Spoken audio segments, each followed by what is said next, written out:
The latest stimulus talks ended in a stalemate when Congress and the House of Representatives both broke for their late summer recesses without coming to an agreement on the next stimulus bill. Congress is set to return to their session tomorrow, while the House is not expected to return to session until September 14, a week from today. There were a few talks during the recess, and while they did not result in any firm agreements, some observers believe another stimulus deal is getting closer. Let's take a look at where the latest stimulus bill left off and what still needs to happen for a new bill to be passed. Hopes for a quick resolution on the next stimulus bill were high coming into the last voting sessions. After all, both houses of Congress and both parties were vocal in their support of another round of stimulus support. They also agreed, for the most part, on where support was needed the most.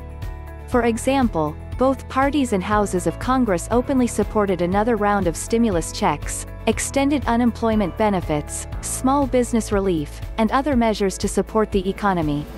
However, there was a wide gap in the amount of support each of these line items should receive. Broadly speaking, the Republican-led Senate wants to keep the total relief spending in the next bill to around $1 trillion, while the Democrat-led House put forth the $3.4 trillion HEROES Act in May, which was rejected outright by the Senate.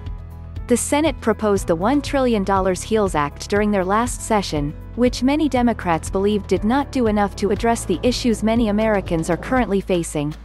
And while Democratic leadership sought over $3 trillion in the HEROES Act proposal, they have since maintained they are willing to negotiate and have reduced their requests by over $1 trillion from earlier proposals.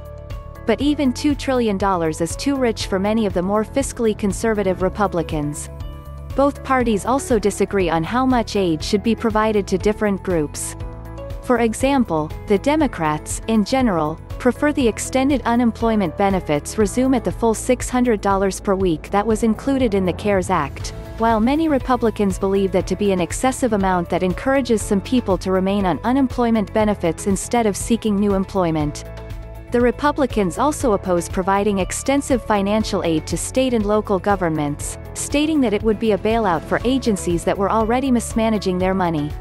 State and local government support is high on the Democrats' agenda. When it became evident that no bill would be agreed upon prior to the August recess, President Trump took action and signed 3 presidential memorandums and an executive order to provide more immediate relief.